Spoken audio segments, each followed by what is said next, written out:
Hello, welcome to New Media Tech. This is the first week of our first step into this new workflow. And I want to do it on this show because this is the show where if it's going to mess up, I want everybody to see it. So this week we now have Wirecast kind of in the middle. If you're watching on the stream, you just watch me sit here and be very quiet for 30 seconds for the intro because we're still streaming from the old streaming server. And that is not receiving the post Wirecast feed, and actually it never will. The way we're going to do it, at least for now, is going to start streaming out of Wirecast. But I didn't want to add too many factors in the first week. Next week, we're going to add in the streaming out of Wirecast. So right now, we are recording the way we used to do it as well. So we still can always go back to the way we've been doing it. But we're also recording this video now in Wirecast, and we will be doing live lower thirds throughout the show. So that basically I don't have to go in later on and post edit it. So this week, if you're watching on the stream, you're not going to see all the lower thirds and the intros and all that stuff.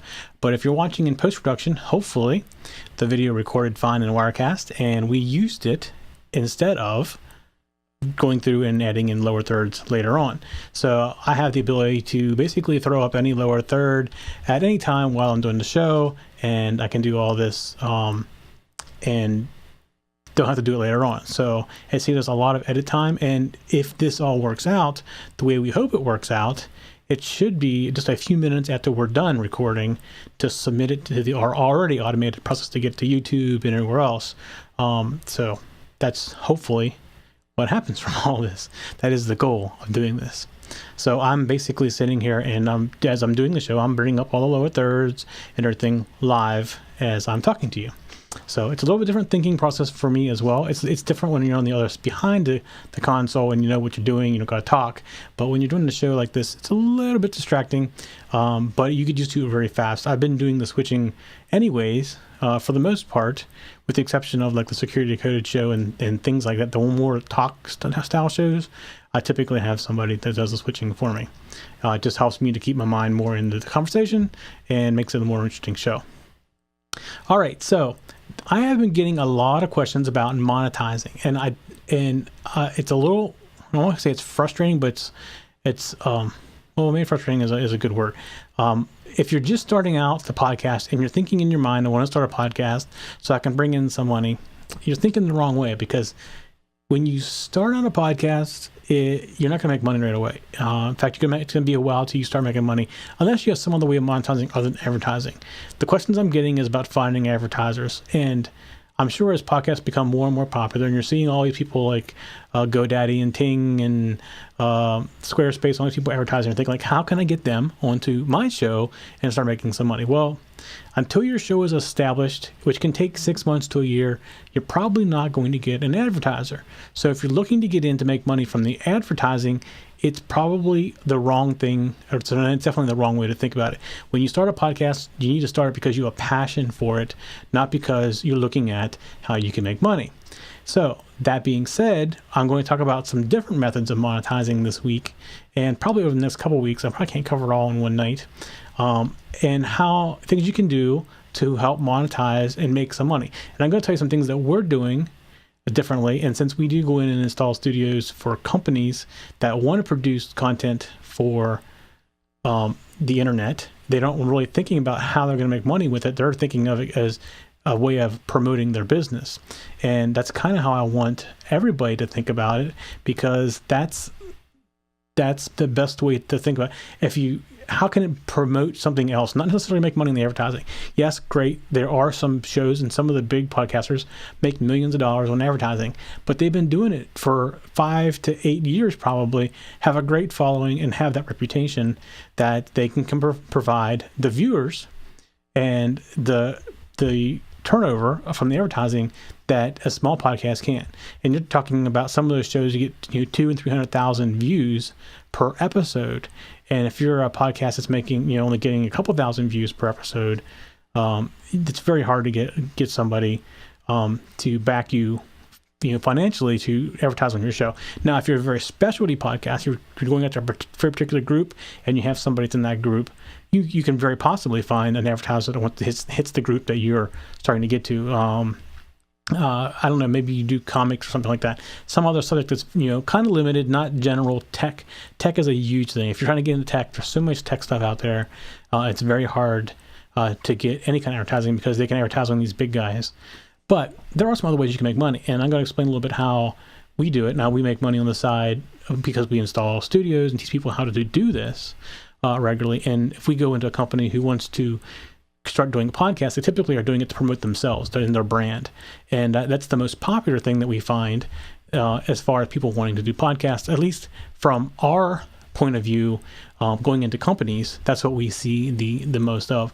And it's because they're already established. They got a brand name and they don't want anybody else to advertise with it. They want to be able to promote, to basically get their word out through social media or new media. The whole idea of the show is new media, and to advertise their products, get guests in or their own people in that shows how they are an expert in their field as well. So that's the most common thing that we get involved in when we go install a studio, is training them from that point of view. Now, us being a studio, of course, we get all kinds of studio work, installation and video and audio recording.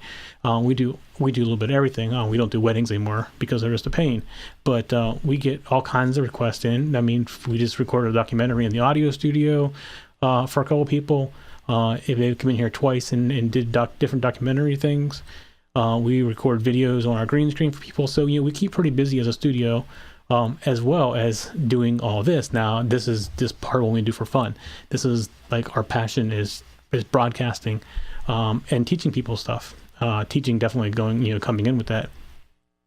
But one of the things we're doing with one of our other shows, our Let's Make It show, is basically teaching people how to do electronics. But we're going to start selling parts and shields. So we're going to basically build a shield around our weekly show, and we're going to start selling those shields on the show. Just like you've probably heard of Adafruit. That's another great site. There's a bunch of sites. Seed Studio is another one. Spark Fund's another one. They all do some very similar things. Now we're kind of targeting ours to what we're doing on the show. So if somebody wants to do what we do on the show but doesn't want to do the breadboard or buy the individual parts, because sometimes the parts are not as common as you might think. You just can't go to Radio Shack and pick them up. You generally have to go order them in bulk from somewhere to get a decent price where you're paying through the nose.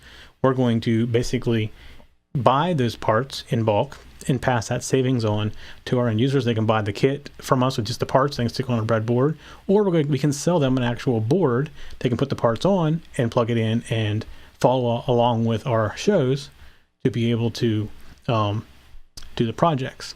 And we have some other things going forward. We'd like to do a little bit more with that. The things are even beyond the show. But that's one of the ways we're looking at trying to monetize our show.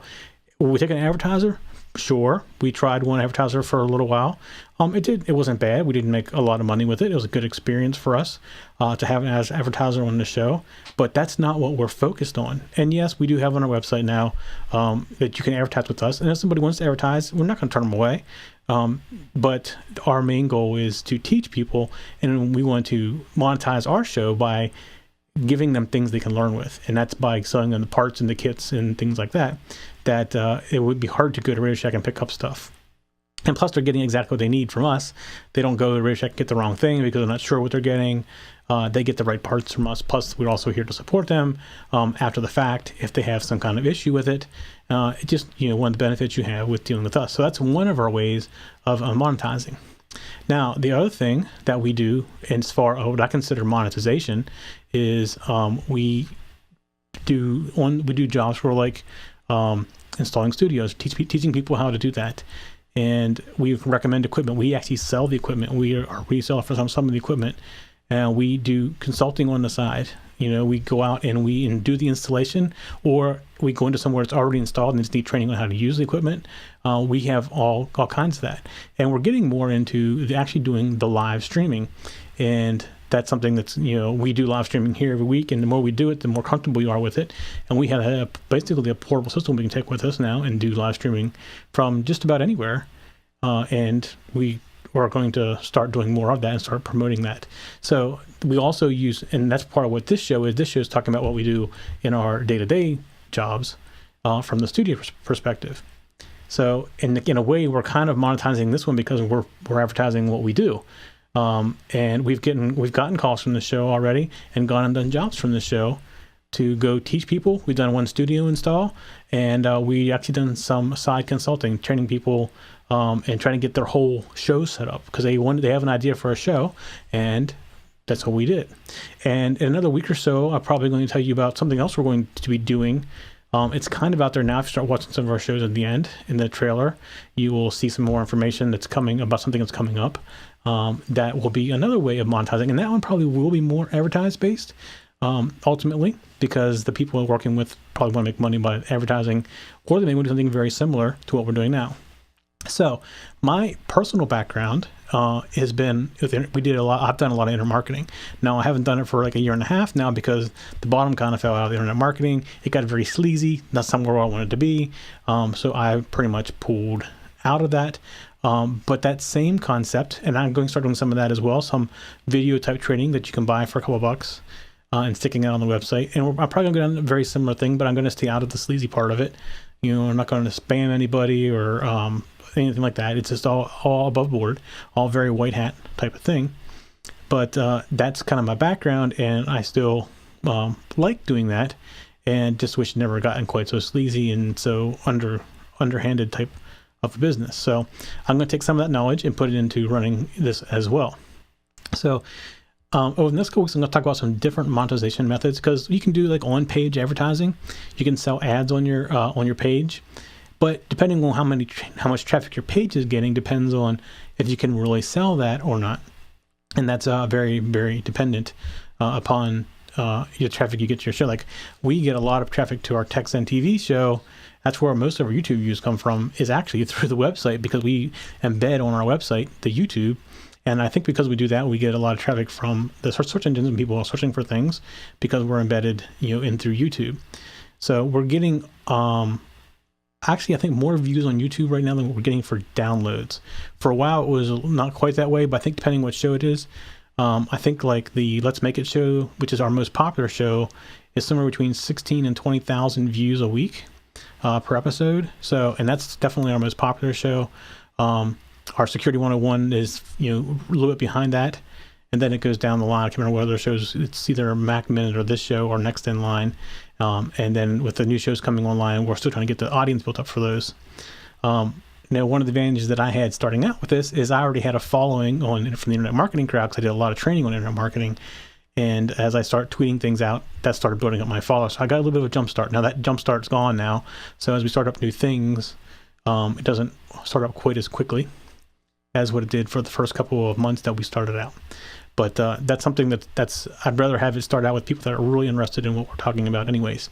And that's also part of the reason why we've combined our channels. And we've recently done this, and I'm going to talk about this a little bit more, because I'm going to need to remind everybody before we go that we're moving our YouTube channels all into one big channel. We had them separated, thinking that it was a good idea because it separated the subject matter. However, what that did is it didn't allow us to promote across our network the different shows.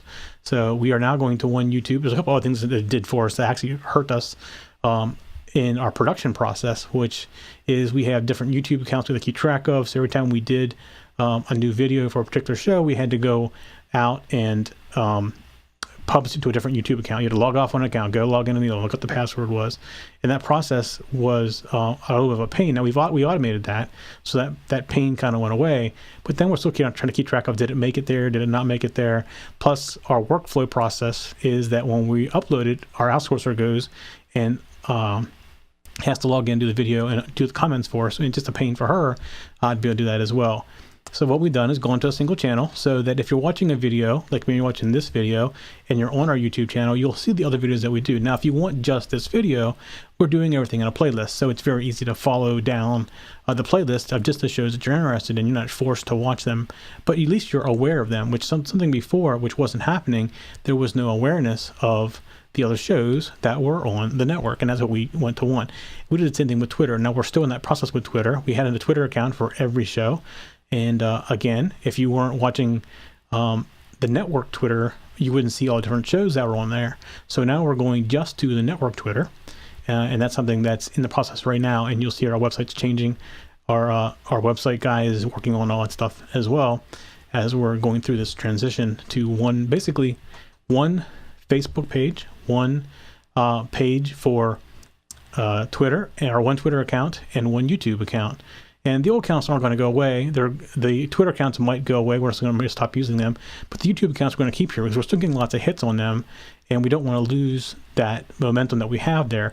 Now, the last 6 weeks, I've been telling everybody this in the beginning and the end of every show, that we are changing our YouTube channel. And I do that for the 6 weeks. We said we're going to run on both network or both accounts for 6 weeks, and then we're going to stop on the old and only go to the new. So we're coming up on the 6 week period here pretty quickly. I'm not sure what week this show is in for the 6 week period, but I know the Mac Minutes are almost at the end of theirs, and Let's Make It's almost at the end of theirs. So it depends on what our recording schedule was.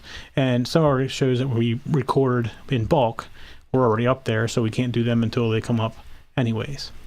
So that was kind of our cross-promotional thing, and it's actually helped quite a bit. We've had people that didn't know we had these other shows that are making comments that I didn't know you had this other show, and that's good. That's great to hear because that means what we're doing is actually working. The advantage to us is it's actually, our workflow is much easier. I have one automated upload to YouTube now that basically everything goes into that one queue. As soon as I leave here and I do the editing, which hopefully after our change this week, there is no more editing, I pretty much submit it for render. It renders it in about 5 different formats, but it does it all on its own in the background. And as it does that, I'll upload it to the FTP site for download to the iPads or iPhones or the audio only version. It's all up there, and it all gets done automatically. So it renders all this stuff, puts it out there, uploads it to the site, and then on the site where we store all that stuff, there's a script uploaded to YouTube. Upload it to YouTube, and then when it gets uploaded to YouTube, it sends an email to me in the house, which we're saying there's a new video on YouTube, and when she gets time, she goes out and she does the rest of the work for us. So it's it makes our process much simpler, and that's our whole goal. Is we want to do more shows, but the problem is with doing more shows, it takes up more time to do the editing. So it takes sometimes up to an hour after our show to do the editing and copy the files around and all that stuff to get to the render. Then the render takes how long it takes to do that. But that doesn't want to take my time necessarily. I can go to bed or do whatever else I want while the render is going on. But this process now, when I'm done here, I should be able to hit stop, take it over. I'm going to trim the beginning. I'm going to throw it in the editor and say, here's where it started, here's where it ended, and pretty much hit render and walk away. So it hopefully is an hour per show less for me. And that will give me more time to do more shows, which I really like to do more shows. I like to do more of the talk shows. So right now, this is more of a teaching show. I like to I'm looking for a guest or a co-host for the show that kind of does this stuff as well and be interested in talking about it. Because I kind of like the talk format where I can interact with somebody. That's worked very good with Let's Make It. We have Bob on Let's Make It, and he's awesome. It's great to have somebody to bounce things off of and stuff like that. But there's some more shows I want to do that are more talk oriented. We're going to start back up our Security Coded show, which is a roundtable type discussion. Hopefully this week. I think we're starting it on Wednesday.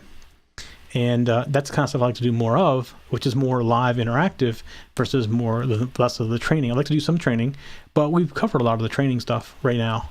And there's some things, I think there's some holes or different ways of doing some things in the current, even in the technology area right now, that I can probably bring in and do some better things with, I think, or do it differently. I don't say better, but differently, a different approach to it. And that's something I'm looking to do here very soon as well. So a couple other shows. We started recording the program.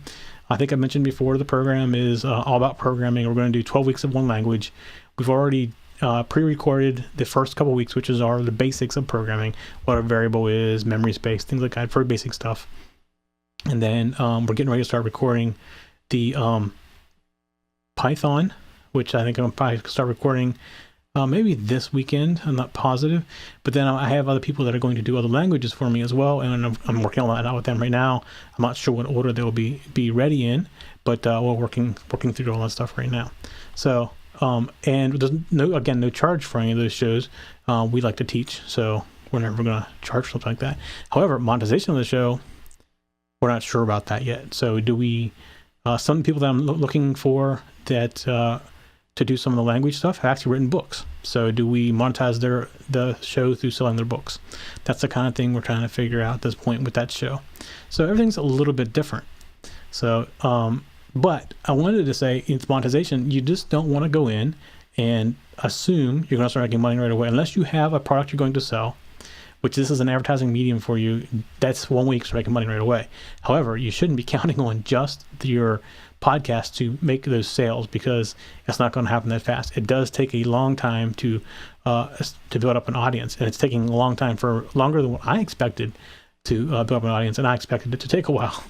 So, but our audience is growing, but the thing is, our audience isn't growing interactively, which I know it's part of because of the type of show we do. We do a very much a training-oriented show, but I love that people in here with me, in the chat room talking with me. We do have some people during the Let's Make It show that will come in. Most people will just hang out and listen and stuff, but that is our busiest show as far as live viewership. We get the people in the chat room, but they don't really say a lot, and I wish they would speak up. Now, when we ask for input in that show, we get great input. We get tons of emails. It's just not live, and I wish it was live. So, but we're going to more of the talk format. If we start doing more of the talk type formats, then maybe we'll get more viewers live with that and interact. We're also getting ready to take in live phone calls as well, and working on a system for that. Probably Skype in, multi-line Skype in. And, when I get that done, and if we get that working, I'll bring that up in here. Just how I did that, because there's a couple different options for doing it. I can get a hybrid system and a phone system and do it that way. But there's a lot of money involved in that, or I can go the inexpensive route and use multiple Skype computers or multiple Skypes on one machine. There's a couple different ways we could do that. So we're working all that stuff out now. And then how do you do call handling, all that. So we're working through that process now to try to figure that out, because the one show we're going to start doing will be a live call-in type of show. That's the whole idea behind it, is it's, a live call-in. So that's coming up here very soon as well. So I've covered lots of different kinds of monetization, and you really have to think about what your end goal is with your show, because that end goal kind of drives you into the way you monetize your show. Because if you do it all based on advertising, if it's an ad-based system and you have the advertisers, now if you have them, that's great. It's a great way to get started, but you don't want to overdo it either, because your audience won't. Most people watch podcasts, they don't think about the advertising very much. Now they're getting more and more used to it, because you go to YouTube and you watch a video, and YouTube shows you an ad in the very beginning. So I've had some podcasters want to make money by blasting out ads on YouTube, and yes, you can make money doing that if you get enough viewers to do it. However, I found that whenever I had advertising on a channel, I didn't get as many viewers as I do when I don't have advertising on the channel. So if you're watching our videos, you'll notice we don't advertise on there. And that's the main reason. Our main goal is not to make the money as much as it's our passion. Now, we want to make money, obviously, because we've got to support everything. There's lots of equipment, lots of bandwidth costs. And you'll see one thing we added to our website recently was a donate button. And that was very skeptical about doing that. A couple people have told me that it works well and nobody really gets upset about it. And if you go to hit the button, it won't take you right to donate either. It goes to a page explaining what we do with the donations, stuff like that. Because I don't want people to think that the money's just going to me. It's actually not. It's going to paying for our bandwidth bills and things like that. So I wanted to make sure that it explains it in that page even before you get to the donate button about the donation. So I'm not just not saying give me money. I'm explaining why. If you want to donate, what it's going to go to and stuff like that. So I also want to make sure that nobody's thinking we're just taking their money from them. I'm very cautious about the opinion of people and where the money goes. If it's an advertiser, I'm a little less cautious, and they want to advertise, and we want to do the best thing for them. So by not putting ads on YouTube, what we found is we get more views. And at that point, if our advertiser wants to come to us, we can say, look, this show, Let's Make It, is getting between 16 and 20,000 views a week. What do you want to do for that? And where if I was putting ads on things and the viewership was down even 5,000 views a week, then I can't sell that 5,000 views. Now, I'm not really actively selling the views anyways at this point. Again, that's not our goal. In that show, I think we can recover all of our costs just by helping people out by giving them the parts they need, instead of going somewhere and buying 100 of one kind of resistor that you only need 1 of or 2 of or 10 of. You can buy the exact amount of everything you need from us at a reduced price because we're buying them in bulk. So that's all stuff that's coming up here. The store is actually installed, and we have all the boards and parts and everything on the way. Actually, I think we have all the parts. We don't have all the boards yet. But so that's going to start going live here real soon as another monetization method. And the other thing we've got now, Let's Make It shows, we've gotten some contracts to do some designs. So that was unexpected, but definitely welcome because it's very fun for us. It's a very fun, I don't call it a hobby anymore. I mean, 'cause that's what we used to do all the time, was design embedded systems. So to us, it's kind of like, I don't want to call it a job either, because a job is, you know, it's the, I can't remember what it stands for, but it's, you know, the boring thing. It's not about boring for us. It's very fun. Just like doing these podcasts, it's very fun. Very fun for us, and we really like doing that kind of stuff. All right, so kind of going over a little bit what is happening in the studio this week. I actually didn't get as far as I wanted because on Saturday when I was feeding some bees, I pulled her back, so I'm not really down on the floor very much to finish off things. So, but I got it basically working for this week with a few things that nobody should notice really that aren't working, hopefully. So like I said, we've inserted Wirecast in between after our ATEM. Now we're still recording on the Ultra Studio right from the ATEM, so it's our backup. We're going to continue to do that, but we are recording in Wirecast. And if all goes well, when I'm done here, I should be able to leave this and go over and copy a much smaller Wirecast file than what we've been doing. Our typical show, a half-hour show, is about 90 gigabytes or so, and that's a lot to copy off of a drive to get over to get edited, and the stuff in Wirecast is much smaller. Hopefully the quality remains just as good. That's something you have to be seen. It's hard to tell by watching the screen. Based on the screen, I'd say it's a little softer, but it still doesn't look horrible. So if you watched the last show a couple weeks, you've also noticed probably somewhere on the screen you see some little blue dots, and we know what that is now. It's actually a lens flare from some new lights we put in. So we're now in the process of figuring out how we can make adjustments for those lens flares. In fact, if I'm looking at the camera lens like I am right now, I can even see probably about where those lens flares are because it's reflecting on the camera lens itself. So that's something that we are working on and are aware of. We first saw it, we were a little confused to what it was, and through some experimentation, we did figure out it's the lens flare from the lights that do some people call them shoulder lights, hair lights, whatever you want to call the ones that go over your head. But those are the kind of lights we put in, and those are the ones that are causing the problem. We are aware of that. I've gotten some emails asking about that, and yes, we are aware. But I definitely appreciate all the feedback that I get. I mean, feedback is awesome for us.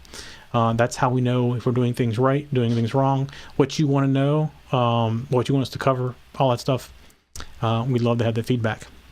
We record this show live every Monday at 8 p.m. Monday, and we're on Eastern time, so I guess that would be 5 p.m. on the Pacific side in California, and I don't know what that would be right now in the UK. I guess it'd probably be like midnight, probably, if I am doing the math right.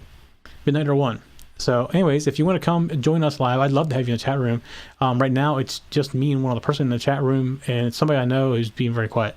So it's not much interactive stuff going on there, but I would love to have you in the chat room. Come ask questions. And if you think something like this kind of show would be good with the live call-in, which I'm not quite sure it would fit with a live call-in format, but we definitely would be willing to do that here very soon as well. But our live call-in meeting is for a new show that's coming up. All right, I want to remind you one more time that we are moving our YouTube channel to one channel, and it is youtube.com/TechZenTV. Right there it is on the lower third. That's nice, bringing up the lower third when I want it. And that's the new YouTube channel. Our old one's not going to go away. We're going to keep it up. But we are down to like this week and next week, I think, are the last 2 videos that are going to be put onto the old channel, and they're already being put onto the new channel. So go to the address that's in the lower third right there. Hit the subscribe button, and you can come and see our shows every week on YouTube. Now, if you are getting our shows automatically, we'd love to have you subscribe through like iTunes or some other kind of podcast, so you get them downloaded automatically. You don't have to go to YouTube to watch them. You can just watch them on your iPhone, listen to them on your iPhone. We have them in audio and video formats, many different formats you can download right out of iTunes, and it's all delivered all automatically. It's a free gift to you, free downloads whenever you want, and you can watch them wherever you want. In fact, I download podcasts all the time, no matter where I'm at. I'm working on something, I just set up the iPad and I start playing podcasts. That's pretty much what I do all day long. I don't listen to music hardly ever anymore, except for when I'm driving. It's almost always some kind of podcast. because I got lots of friends who do podcasts and lots of interest in different things. So it's a great way to get the content automatically. But if you are getting us on something like iTunes, I would appreciate if you'd go out and give us a rating, because the ratings help us more than what people realize. Until you get ratings, you can't ever show up in the front page of iTunes. Those ratings help a lot, and that's definitely very helpful. And if you are on YouTube, please subscribe. We need to get over 1,000 subscribers, and it's taking us a little longer to get subscribers on the new channel than the old channel. I'm not quite sure why. The old channels went over 1,000 subscribers really quickly, actually, in a couple of months, and this time it's taking a little bit longer. So we definitely want to get over 1,000 because we want to start maybe doing some YouTube live type of stuff, and that way we can do some live broadcasts with it as well through that one channel. That's just another reason we went to one channel as well, because everybody knows where to go to get to the YouTube live channel. All right, I think I've covered everything I wanted to cover for this week, and I'm going to continue down monetization as we go through this process as well. And I would love your input and feedback on how you monetize a show, and some recommendations. If you have a better recommendation, I'm all ears. I love to spread the knowledge around. So I'm always open to suggestions and ideas on how to monetize, etc. All right, that is it for New Media Tech for this week. We'll see you next week.